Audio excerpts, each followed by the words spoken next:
Hello everyone, welcome back to our YouTube channel Smart Preparation to Success. So today we are going to discuss the subject Indian economy.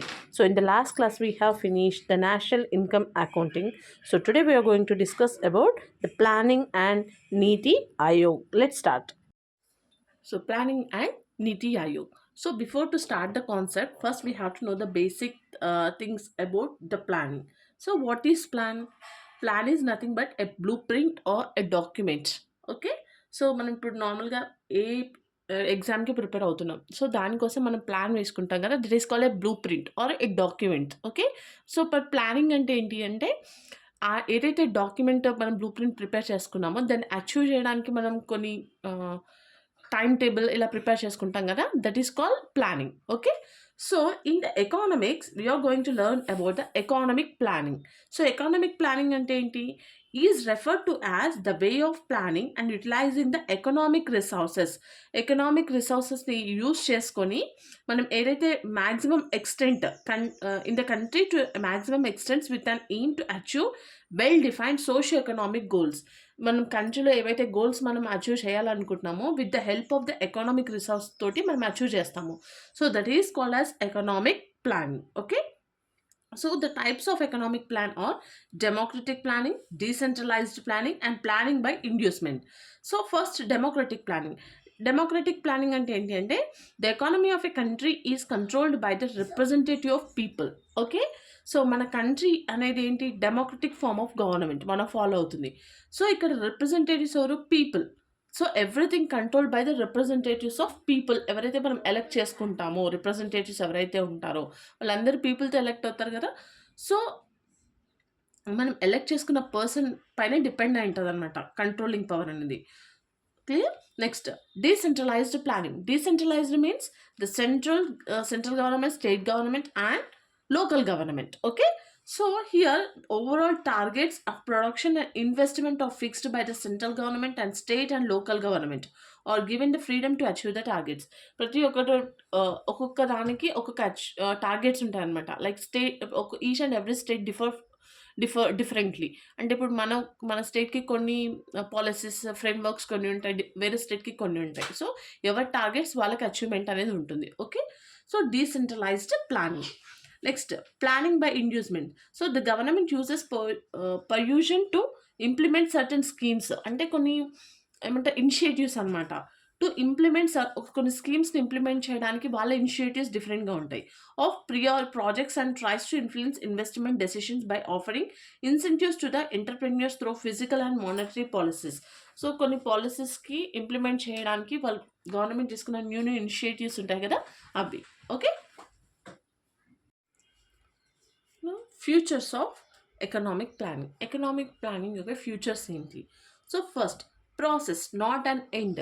So economic plan మనం achieve చేయాలి అని అంటే దానికి end అనేది ఉండదు అనమాట, continuous ప్రాసెస్లో ఉంటుంది. ఇప్పుడు ఎగ్జాంపుల్ మన ఎడ్యుకేషన్ ప్లానింగ్ అనేది ఏంటి అంటే సంథింగ్ మనం అచీవ్ అయ్యామంటే దెన్ వీ కెనాట్ కంటిన్యూ అనమాట, అక్కడి వరకు ఎండ్ అయిపోతుంది, రైట్?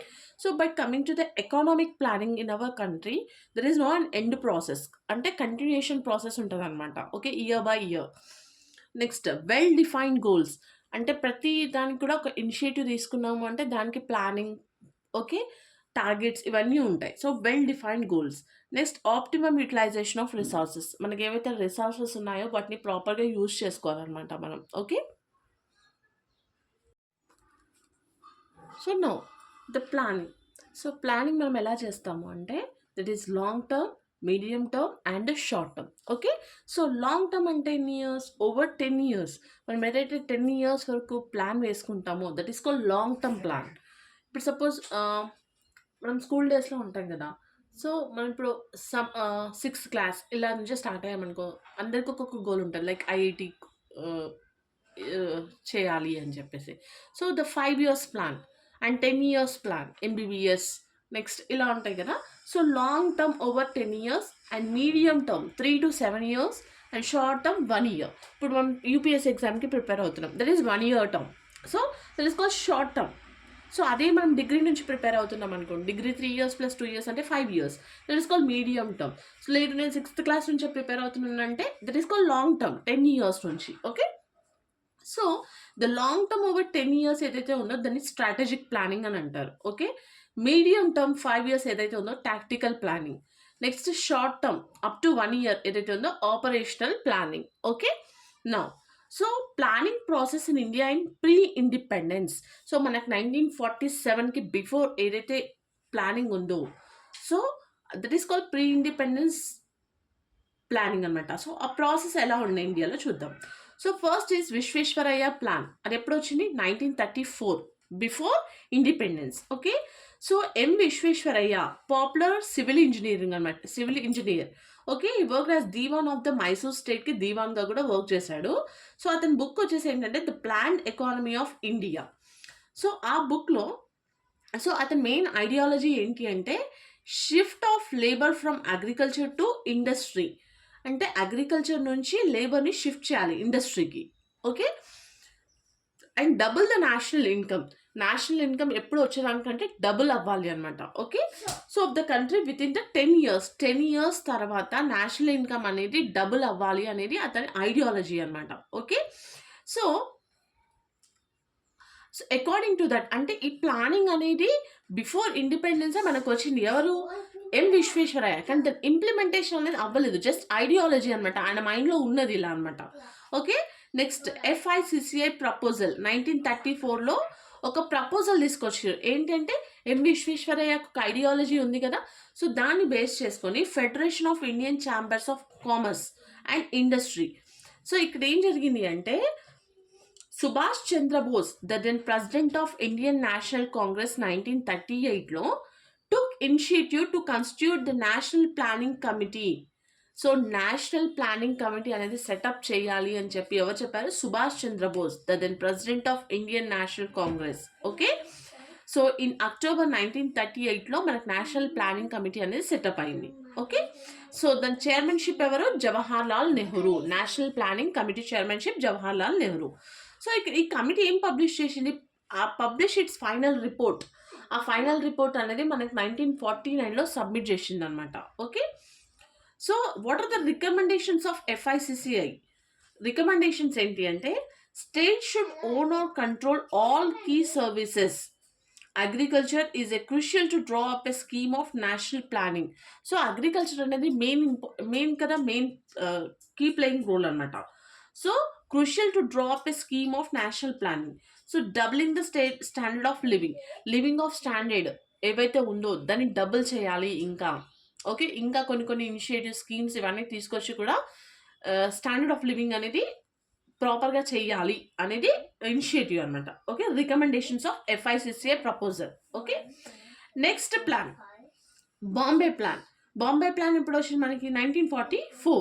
సో ఈ ఎ plan of economic development for India, Purushottam Das Thakur Das and JRD Tata implemented this Bombay plan. Okay, economic development కోసం ఈ ప్లాన్ అనేది. No objectives of Bombay plan. Objectives ఏంటి?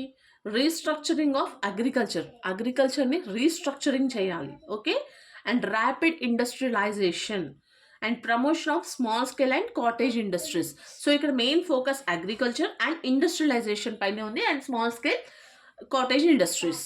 ఓకే, నెక్స్ట్ గాంధీయన్ ప్లాన్ ఎప్పుడు వచ్చింది? 1944. మనకి ప్లాన్స్ అండ్ డేట్స్, మెంబర్స్ అవి గుర్తుపెట్టుకోవాలి ఎవరు ఇంప్లిమెంట్ చేశారు అనేది. Okay, Gandhian plan. So prepared by famous follower of Gandhi Shriman Narayanan in 1944. అయితే గాంధీ ఫాలోవర్ ఎవరు? శ్రీమన్ నారాయణన్. సో అతను ఇంప్లిమెంట్ చేసినది ఏంటి అంటే గాంధీయన్ ప్లాన్. ఎప్పుడు? 1944. So Gandhian model of development. So మన గాంధీజీ ఇంప్లిమెంట్ ట్రస్టీషిప్ థియరీ ఉంది కదా, దాన్ని బేస్ చేసుకుని అనమాట Gandhian model of development. So ఇక్కడ ఆబ్జెక్టివ్స్ ఏంటి? Agriculture, rural development, rural and cottage industries and decentralization. Okay, this is the Gandhian plan 1944. Next so next is people's plan 1945. It is a 10 years plan అనమాట people's plan అనేది. So ఎవరు implement చేశారు? MN Roy. So based on Marxist socialism పైన base చేసుకున్నారు. So here the agriculture and consumer good industries పైన focus ఎక్కువ చేశారంట peoples ప్లాన్లో. అగ్రికల్చర్ అండ్ సో మనం అన్నింటిలో చూస్తే అగ్రికల్చరే చాలా ఇంపార్టెన్స్ ఇచ్చిందనమాట. ఎందుకంటే మనకు అప్పుడున్న టైంలో టెక్నాలజీ ఇవన్నీ ఏం లేవు. సో అందరూ dependent on agriculture and somewhat industries. So industries కూడా తక్కువే, అందరూ అగ్రికల్చర్ పైన డిపెండ్ కాబట్టి అగ్రికల్చర్ పైన ఎక్కువ ఫోకస్ చేశారనమాట. Okay, next Sarvodaya plan 1950. Okay, so ఇది ఎవరు ఇంప్లిమెంట్? జయప్రకాష్ నారాయణ.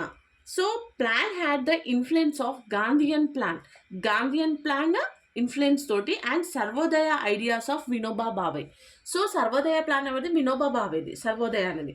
సో అది మళ్ళీ గాంధీయన్ ప్లాన్ రెండు ఇన్ఫ్లుయెన్స్ చేసుకొని మనకి సర్వోదయ ప్లాన్ 1950 అనేది వచ్చిందనమాట. ఓకే, సో ఇక్కడ ఆబ్జెక్టివ్స్ ఏంటి? Land reforms, autonomy of villages and development of cottage industries. So మనకి ల్యాండ్ రిఫార్మ్స్ అనేవి వచ్చినాయి and autonomy of villages and development of cottage industries. Okay, so clear, this is about the Sarvodaya plan. So what are the plans? మనకి ఏమేమి plans వచ్చాయి ఇప్పటి వరకు? First one is Visvesvaraya plan and next FICC proposal, next Bombay plan, next Gandhian plan, peoples plan and Sarvodaya plan. Okay, so these are the plans. Years ఎవరు implement చేస్తారో అవి చూసుకోండి. So after independence తర్వాత మనకి ఇండస్ట్రియల్ పాలసీ రెజల్యూషన్ అనేది తీసుకొచ్చారు. ఎప్పుడు? 1948లో. Okay, so ఇక్కడ మనం ఫాలో అవుతున్న ఎకానమీ ఏంటి? Mixed economy. ఓకే, మిక్స్డ్ ఎకానమీని ఫాలో అవుతున్నాం మనం. సో ఇందులో సెంట్రల్ ప్లానింగ్ అంటే ఏంటి అంటే ద ప్లానింగ్ కమిషన్ అనేది ఎస్టాబ్లిష్ అయింది. ఎప్పుడు? ద March 15th 1950లో ప్లానింగ్ కమిషన్ అనేది ఎస్టాబ్లిష్ అయింది. Okay, so now will discuss about the planning commission. So planning commission అనేది ఎట్లా వచ్చిందంటే బై క్యాబినెట్ రెజల్యూషన్ తోటి ఫామ్ అయిందనమాట. Okay, so here it is an extra constitutional body.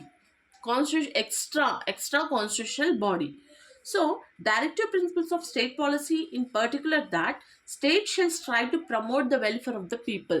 Welfare of the people కోసం ఏదైతే resolution తీసుకొచ్చారో that is called industrial policy resolution. So ఇక్కడ దాన్ని బేస్ చేసుకొని ప్లానింగ్ కమిషన్ అనేది ఒకటి ఫామ్ చేశారనమాట. Okay, now what are the functions of this PCI? అసలు ఈ ప్లానింగ్ కమిషన్ ఏం చేస్తుంది అని అంటే, సో మేక్ అన్ అసెస్మెంట్ అంటే ఏంటి, మన గ్రోత్, మన కంట్రీ గ్రోత్ కోసం ఏం చేయాలి అనేది ఫస్ట్ అసెస్మెంట్. ఓకే, నెక్స్ట్ ఒక ప్లాన్ని ఫార్ములేట్ చేస్తుంది అనమాట. That is called 5-year plans అంటాం కదా మనం.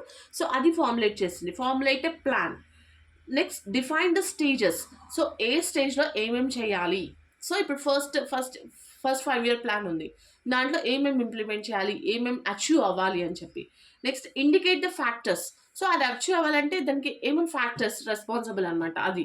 Next nature of the machinery. So మనకి అది ఇంప్లిమెంట్ చేయాలంటే మనకి ఏ మెషినరీస్ కావాలి ఇవన్నీ కూడా చూసుకుంటారు. Next time to time progress. So ఇప్పుడు ఎగ్జాంపుల్ ఇప్పుడు మన ప్లానింగ్ కమిషనే ఉంది. సపోజ్ మన ఎగ్జామ్ ప్రిపరేషనే ఉంది. ఎగ్జామ్ ప్రిపరేషన్లో మనం ఎలా చేసుకుంటాము? సో మనం ఎగ్జామ్ ఏంటి అసెస్ చేసుకుంటాము, నోటిఫికేషన్ అండ్ సిలబస్. నెక్స్ట్ దానికి తగ్గట్టు ఒక ప్లాన్ని ఫార్ములేట్ చేసుకుంటాము. నెక్స్ట్ ఏ స్టేజ్లో ఏమేమి చదవాలి. So for the first month ఇది ఫినిష్ చేయాలి మనం వేసుకుంటాం కదా అలా. నెక్స్ట్ దానికి ఏ రిసోర్సెస్ అంటే బుక్స్ ఏమేమి కావాలి అనేది గ్యాదర్ చేసుకుందాం. Next nature of the machinery. So A book దేనికి యూస్ఫుల్ అనేది. Next time to time progress. అంటే మనకు డైలీ టార్గెట్స్ ఉంటాయి కదా, వచ్చి అవుతున్నామా లేదా అనేది మనం ప్రోగ్రెస్ చెక్ చేసుకుంటాం కదా అలాగే. So same as it is the functions of planning commission కూడా అలాగే ఇంప్లిమెంట్ చేసుకుంటుంది. Okay, now what are the futures? So futures ఏంటి ప్లానింగ్ కమిషన్ అంటే? It's an extra constitutional and non statutory body and advisory body. Okay, so మనం advise అంటే ఏంటి, ఇలా చేయాలని చెప్తాం కదా, that is called advisory body. And it is a think tank, autonomous body. అంటే అటానమస్ అంటే దాని ఓన్ డెసిషన్స్ అదే తీసుకుంటుంది అనమాట. Okay, next connected with union cabinet at secretariat level. So connect అయి ఉంటుంది అనమాట యూనియన్ క్యాబినెట్కి. సిచ్యువేటెడ్ ఎట్ యోజనా భవన్లో సిచ్యువేట్ అయి ఉంటుంది ప్లానింగ్ కమిషన్ అనేది. Now what are the composition? మన దీంట్లో మెంబర్స్ ఎవరు, చైర్మన్షిప్ ఎవరు, ఇదంతా కాంపోజిషన్. సో చైర్పర్సన్ ఎవరు అంటే prime minister is the chairperson.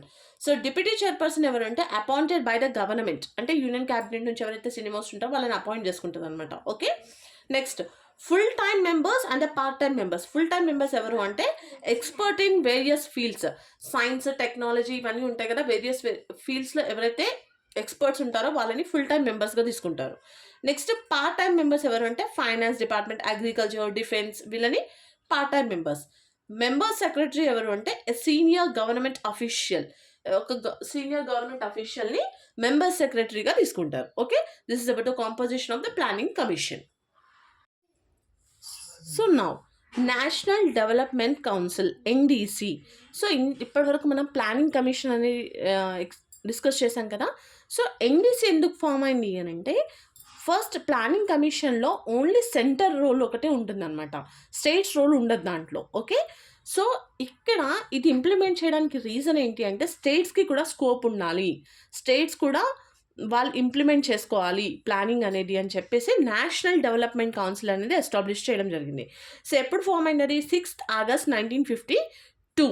Okay, so the government of India issued and executive order to create the NDC create చేయాలి అని చెప్పి ఆర్డర్ని ఇష్యూ చేసింది అనమాట. So it is an extra constitution and extra statutory body.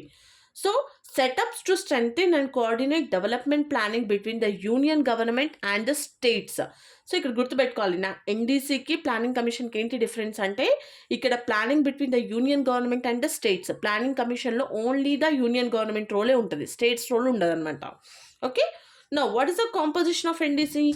Prime minister is the chairperson. Next members ఎవరు? Union cabinet ministers మెంబర్స్గా ఉంటారు. So CM of all states and chief ministers of and union territories administrators and members of planning commission. Already planning కమిషన్లో ఎవరైతే members ఉన్నారో దీంట్లో కూడా వాళ్ళే members అనమాట. Okay, now the functions of NDC, national development council యొక్క functions ఏంటి? First to review the working of 5-year plans. 5-year plans యొక్క వర్కింగ్ ఎలా ఉంది అనేది రివ్యూ చేయాలన్నమాట. Okay, next to consider and approve the national plan. So consider చేసి దాన్ని approve చేయడం అనమాట నేషనల్ ప్లాన్ని. Next to act as a bridge between the planning commission and the states. So ఏదైతే సెంటర్ ఒక ప్లానింగ్ అనేది ఇంప్లిమెంట్ చేస్తుందో అండ్ ఆ ప్లానింగ్ అనేది స్టేట్స్ అండ్ సెంటర్కి మధ్యలో ఏదైతే ఫంక్షనింగ్ కమ్యూనికేషన్ జరుగుతుందో it acts as a mediator అనమాట. So ensuring cooperative federalism. And next to strengthen and mobilize efforts and resources of the nation in support of the plan. So మన country యొక్క స్ట్రెంగ్త్ని టు strengthen and mobilize efforts and resources, మన nation యొక్క resources కానీ ప్లాన్కి support చేయడానికి help చేస్తుంది అనమాట నేషనల్ డెవలప్మెంట్ కౌన్సిల్ అనేది. Okay, know what are the objectives of economic planning? అసలు ఎకనామిక్ ప్లాన్ యొక్క ఆబ్జెక్టివ్స్ ఏంటి అంటే so during setup of planning commission setup చేసే ముందు the government frame certain prime objectives, కొన్ని ప్రైమ్ ఆబ్జెక్టివ్స్ అనేది ఫ్రేమ్ చేసిందంట ప్లానింగ్ కమిషన్ సెటప్ చేయకముందు. అదేంటి అంటే promote a rapid rise in standard of లివింగ్కి ప్రమోట్ చేయడానికి కొన్ని తీసుకొచ్చింది అనమాట ఆబ్జెక్టివ్స్ని.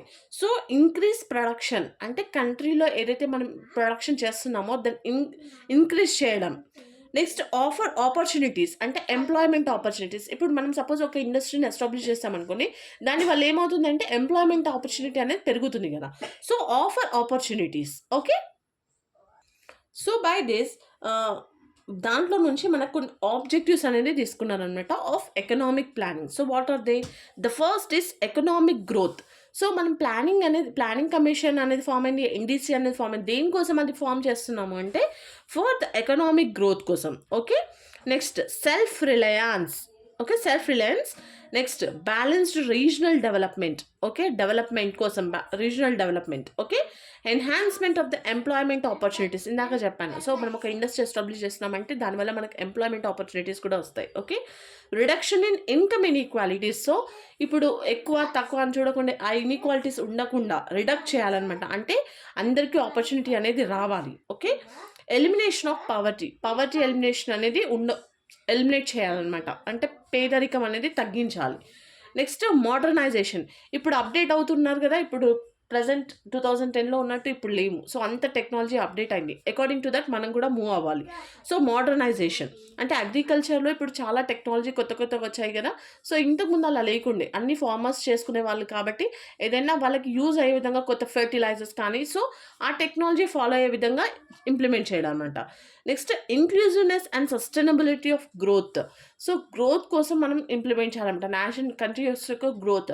సో ఇప్పుడు మనకు ఒక ప్రోడక్ట్ కావాలి ఏదన్నా అంటే మనం కొన్ని కంట్రీస్ పైన డిపెండ్ అయ్యాం కదా. సో సెల్ఫ్ అంటే మనది మనం రెడీ చేసుకోవడం అనమాట, వేరే వాళ్ళ పైన డిపెండ్ అవ్వకుండా. సో అలా మన కంట్రీని గ్రోత్ చేయాలి అనేది concept. Okay, so these are the objectives of economic planning. So in the next video మనం 5-year ప్లాన్స్ ఏంటి అనేది డిస్కస్ చేసాము. ఓకే, సో ఐ హోప్ మీ అందరికైతే వీడియోస్ హెల్ప్ అవుతున్నాయని అనుకుంటున్నాను. For further more videos please like, share and subscribe my channel. Thank you.